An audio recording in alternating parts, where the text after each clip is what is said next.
Hello and welcome to the first little Critical Role chat on my channel. First things first, I can't really be in front of a camera right now because I have work studio renovations in my filming space, so I have devised this very brief little game background so that you are not looking at a black screen the entire time I'm talking. So now to properly introduce myself. Hello everyone, I am Anne. I am a game dev, educator, and writer, and basically I am the kind of person that, based on my training in the entertainment industry, you do not want to watch a movie with me and then ask, so what do you think is going to happen next? Because I end up spoiling it, because this is what I do for a living. And because of that, I have always been incredibly scared to participate in the weekly theory crafting stuff, but considering that we have entered something that is my wheelhouse and just the general stuff of what happened last week, I think I can get away with it this time. Maybe. Hopefully. Fingers crossed. So, to give a little bit of background, my theory crafting stuff is normally kept to Discord, specifically Rollcraft's Discord. Hello, I know they're watching. So, I said back in January during the entire OGL debacle that the narrative Ruidis arc is a potential way to write D&D out of the story and for Critical Role to create their own game system.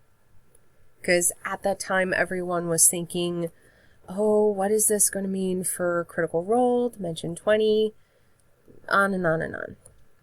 So before I get into all of the foreshadowing of how my brain came up with this, I wanted to go over some of the why they would want this. Because Critical Role is a transmedia storytelling company. They have, to kind of summarize what transmedia is, it is a story told across multiple mediums. So, most basic being books, movies, TV shows, comics, games. And we have all of that with them. And so we then get into copyright and why someone would want to have 100% copyright. Now, for people who know what I'm talking about, you're probably facepalming going like, Anne, why are you talking about this? This is basic stuff. Well, I want to get everyone on the same level, okay? So, here we go. I want to go by showing two examples of copyright horror stories in the industry. So, firstly, Nosferatu, aka the first major case of film industry copyright infringement. So, for people who are not aware what I'm talking about, good for you, you're not the horror movie freak that I am. So basically, to summarize the entire court case, the production company that did Nosferatu, Parna Films, made a plagiarized version of Dracula. I mean, when you look at the entire story script of it, it is very much plagiarized. And they did not seek the permission for the legal rights for putting the movie to film, or putting the story to film, rather. And as a result, when it was put before a judge, the verdict was the owner of the copyright was ripped off, which in the 1920s was Bram Stoker's widow, Florence Stoker. So, that being the maximum horror of horrors with copyright, where someone wants to do an adaptation, but they do not bother to get the copyright to do it. Let's look at an example where someone did get the copyright to do it, and they botched it badly. So, what example is this, you may ask? That, dear friends, is Mary Poppins. As we see from many different things surrounding the story and the movie Saving Mr. Banks, we know that Travers was not happy with the movie, and the author felt like the film betrayed the artistic integrity of her work and the story's characters. The result of this was that the author vowed never to let Disney adapt any of her other works, and she even has in her will a ban on all American adaptation of her works to any form of media, period. Now, why do I mention this in terms of Critical Role? Well, if you have seen Saving Mr. Banks, you know that the portrayal of the author in the creative workroom is the person going, no, I don't like this doesn't fit the story.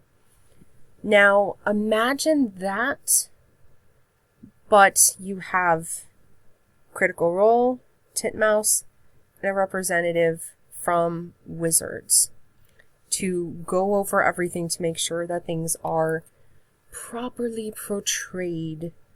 Now, under those circumstances, I cannot believe we would end up with something of the level of creativity that is the Legend of Vox Machina that we have seen. So this all shows why you want to have 100% ownership of your intellectual property. As we see from Legend of Vox Machina, Critical Role went with the path of renaming and rewriting specific things. Specifically, they gave deities new names, and they gave new names to all the spells. Example, Bigsby's hand became Scanlan's hand. And we have tiny little other examples there as well. Now, with that, we'd start to dive into the foreshadowing of little ways that Matthew Mercer and the cast have gradually moved away from the D&D canon and into their fully established canon. But since I mentioned something more recent, I should probably backtrack to our first moment of foreshadowing of this possible decision to branch forth and create your own game system. So, the first example we have is from Campaign 2. Jester and Artagan, aka the Traveler. Jester's quote-unquote deity is not an official member of the Pantheon. So when we look at her knowing that, and look at her in comparison to the other clerics of Critical Role, you do not see anything that shows that her magic is of lesser quality than them. It is of equal footing. And when we compare Jester's magic to the cleric magic portrayed in EXU Calamity, we see that faith is merely faith under these circumstances. And if we want to get incredibly wishy-washy with certain terminologies, we can say that Jester's cleric magic falls under the faith in friends. I don't know. I have to rewatch all of her stuff to see if that truly is the case. But going on to example 2, EXU Calamity. Now, this entire show turns everything on its head because we have the Age of Arcanum where there are no limits when it comes to magic. The only limit is what you can dream up. And I wish that we had more time in that space to fully see what the full mechanics of it were, because we had a lot of things added to it, which would have been incredible fun to figure out. And if Critical Role ever creates a campaign book for the Age of Arcanum or Calamity, it'll be incredibly interesting to go over all of the differences to see how that branches out and how that is different from what we're used to seeing with D&D. That said, our final bit of foreshadowing of the lore coming up is actually from Bell's Hells. Early on in Campaign 3, we had these really small, random moments at the beginning where players would be referring to, say, Raven Queen or Pelor or any of these other deities by their D&D canon name, and then immediately correct themselves with the naming chosen for Legend of Vox Machina.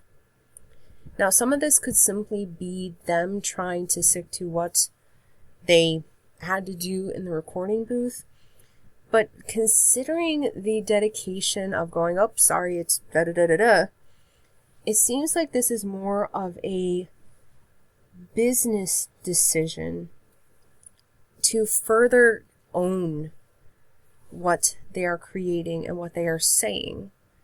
So again, with all three of these piled on top of each other, plus the stuff with what everything with Ruidis may entail, it certainly seems like Matthew Mercer has created a narrative out in case things needed to happen that way.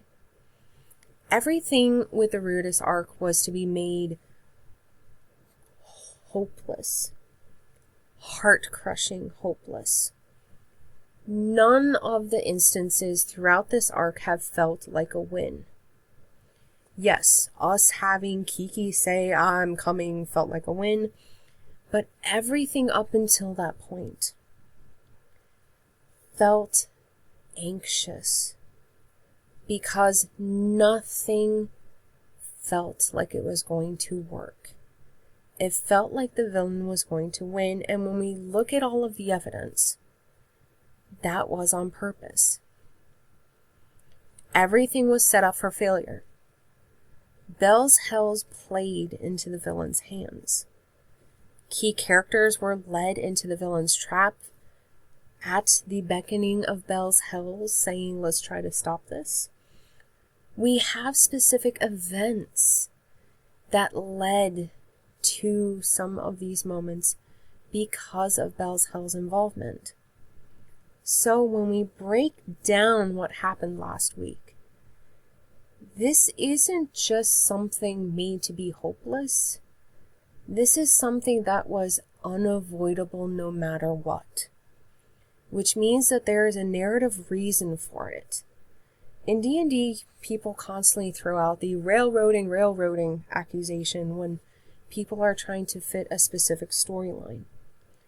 But with Matthew Mercer's case, he does his world building so incredibly well, like a gardener tending to a garden, that he has a very clear path on where things have been and where things are going. And so, with that said, it will certainly be interesting whenever Critical Role puts out a History of Exandria book for us to see the entire timeline of events, to see what was happening in the background, what was involved, how many people were used for this specific plan of lewdness. So,